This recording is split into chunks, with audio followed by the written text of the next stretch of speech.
lebih bagus membebaskan 1.000 orang yang bersalah daripada menghukum satu orang tidak bersalah. Mengikhlaskan aja gitu ya apa yang udah terjadi. Ya Mirna toh juga nggak akan kembali gitu. Sampai saat ini saya masih kontra dengan putusannya. Tapi terus terang, karena saya praktisi hukum, saya tunduk 100% dengan putusan yang sudah berkekuatan hukum tetap itu.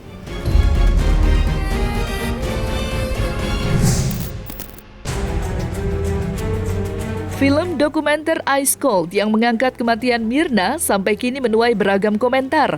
Bahkan film itu dianggap kontroversi lantaran berhasil mengubah persepsi masyarakat dalam melihat kasus Jessica Wongso yang terjadi pada tahun 2016 silam.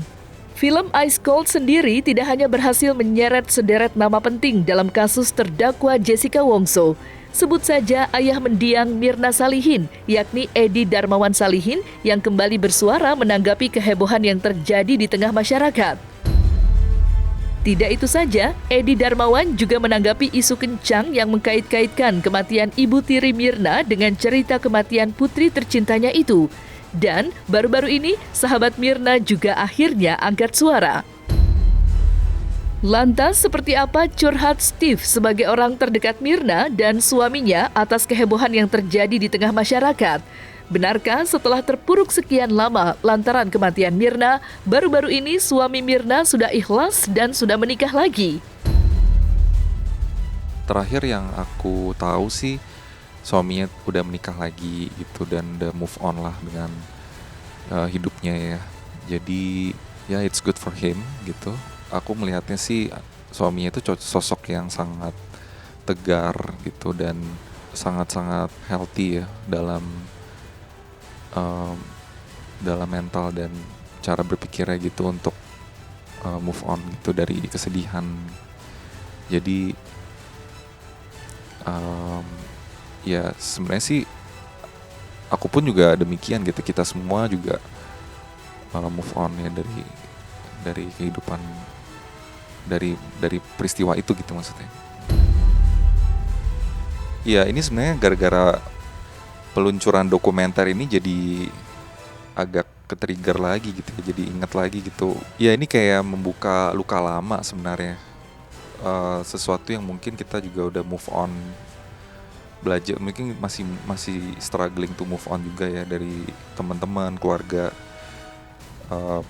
Tapi kok ada pihak yang kayaknya mau memanfaatkan kesempatan ini gitu untuk mungkin to gain popularity gitu demi sebuah konten gitu. Jadinya menurut aku sih kayak ini yang nggak lebih dari itu sih, cuman buat publicity aja gitu. Tapi ya memang terus terang sih aku lebih ngerasa ya disturbing juga gitu ya dengan apa yang sekarang beredar di kalangan netizen. Jadi ada pembahasan siapa yang bunuh lah apa segala macem, kayak jadi membuka luka lama gitu ya. Ya tanggapanku sih sebenarnya ya aku juga bukan Tuhan gitu ya, aku juga nggak bisa tahu, nggak bisa bilang siapa yang apa gitu. Tapi sejauh yang aku tahu dari kasus itu kan sebenarnya Mirna itu orang baik gitu dan dia nggak punya musuh kan. Jadi siapapun yang melakukan itu pada saat window time ketika kopi itu diseduhkan dan cuma ada temannya itu yang pesenin duluan, itu kan udah paling kemungkinan terbesar gitu ya. Kita bisa simpulkan sendiri aja sih. Ya sebenarnya sih dari pembuatan video dokumenter ini juga menurut aku nggak terlalu fair ya, dalam arti kata saksi yang dihadirkan dan juga keterangan-keterangan yang dimunculkan tuh banyak yang missing gitu. Contohnya kayak ada celana jeans gitu yang dibuang, kemudian ada juga rekaman CCTV yang lebih menggambarkan kejanggalannya Jessica gitu ketika naro shopping bag gitu kan. Terus ada temennya Hani yang nggak diwawancara, suaminya juga nggak diwawancara gitu. Jadi ya ini sangat tidak menggambarkan gambaran yang seutuhnya sih menurut aku gitu. Mengikhlaskan aja gitu ya apa yang udah terjadi. Ya Mirna toh juga nggak akan kembali gitu. Ya terserah gitu orang netizen, siapapun orang Indonesia, orang apa, kebanyakan orang mau bahas sampai gimana juga ya terserah sih, orang bebas beropini gitu. Mungkin aku lebih milih bersikap no comment aja gitu.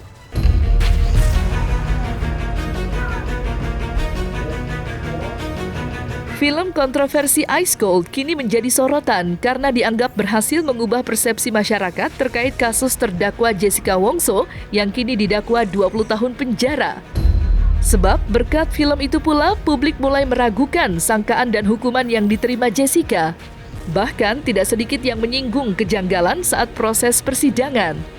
Lantas, akankah buntut dari viralnya film Ice Cold, persidangan kasus kopi sianida akan dibuka kembali? Bagaimana pakar hukum menilai hal tersebut? Mungkinkah sebuah film dokumenter dapat mengubah keputusan hukum yang sudah diputuskan? Ketika ada eksaminasi putusan, Mahkamah Agung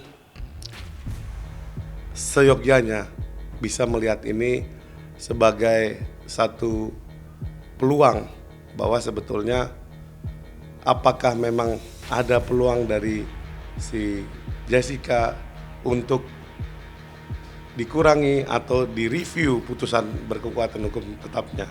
Kalau memang ada kejanggalan atau ada rasa ketidakadilan di masyarakat seperti yang disuarakan setelah menonton film dokumenter Ice Cold Coffee ini di Netflix, ya alangkah baiknya kalau memang betul-betul yakin dengan putusan ini bisa dipertanggungjawabkan argumentasinya secara publik, buka lagi aja supaya Mahkamah Agung dengan kredibilitasnya bisa dipertahankan di muka publik. Nggak ada niat mulia itu sih kayaknya sih. Dari produser atau apa sih kelihatan banget ini riding the wave aja. Wave-nya apa? Bukan wave isu-isu apa politik atau kebenaran gitu ya, tapi lebih wave komersial. Tapi sebagai sebuah film dokumenter, karya film dokumenter itu sudah cukup oke. Tapi permasalahannya adalah itu tetap menjadi sebuah karya, bukan berarti penjelas. Apakah betul kematian yang tidak wajar oleh Mirna Salihin itu adalah oleh sianida? Karena kenapa? Proses yang tidak lengkap dari autopsi, toksikologi, dan scientific crime investigation lainnya mengakibatkan hakim mengambil jalan yang agak terjal, yaitu indirect evidence. Artinya ada bukti-bukti yang tidak langsung yang sehingga menyebabkan hakim yakin bahwa tidak ada lain dan tidak ada bukan penyebab kematian Mirna adalah yang hadir di situ adalah Jessica. Kalau menurut saya pribadi, sampai saat ini saya masih kontra dengan putusannya. Tapi terus terang, karena saya praktisi hukum, saya tunduk 100% dengan putusan yang sudah berkekuatan hukum tetap itu. Edi Darmawan yang kini merasa tersudutkan sepertinya tidak akan tinggal diam atas beredarnya film Ice Cold yang menurutnya tidak sesuai dengan apa yang sebenarnya terjadi. Lebih dari itu, ayah mendiang Mirna Salihin itu merasa dirinya telah ditipu oleh pihak Netflix yang menayangkan film Ice Cold karena ketidaksesuaian cerita. Terlebih, film dokumenter Ice Cold itu sendiri mendapat tanggapan positif dari masyarakat luas. Karena hal itulah, Edi Darmawan menyatakan bahwa dirinya dan putranya yang ada di Jerman akan menuntut pihak Netflix.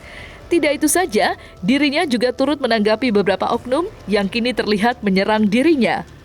Lantas, seperti apa pernyataan rasa kecewa Edi Darmawan yang sempat menjadi narasumber dalam pembuatan film tersebut?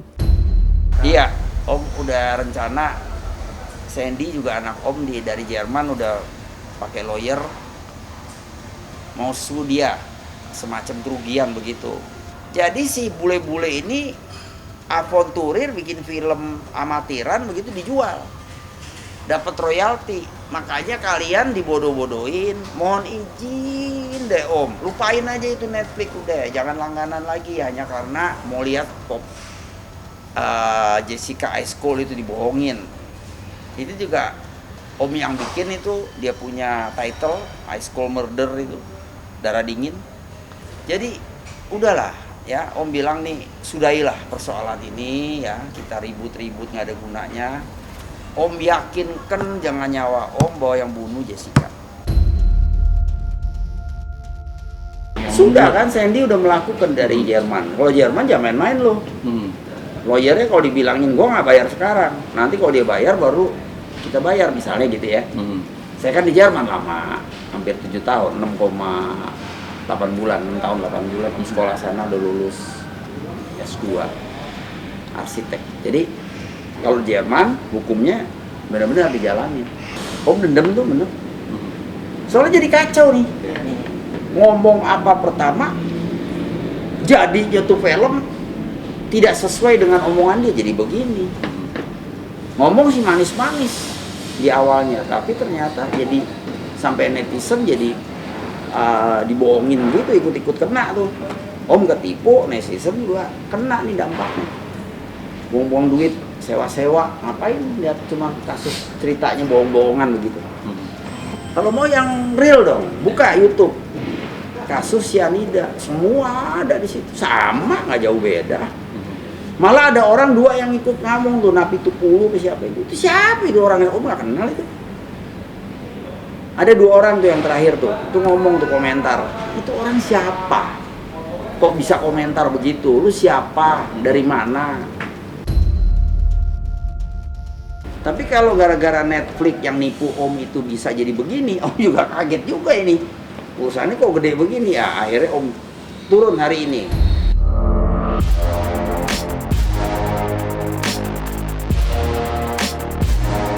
Nah, selesai sudah Cumi Lovers. Saksikan terus Cumi Camp In-Depth, kabar lengkap, mendalam, dan akurat dari narasumber terpercaya. Dan jangan lupa untuk like, subscribe, dan juga share channel YouTube Cumi Cumi.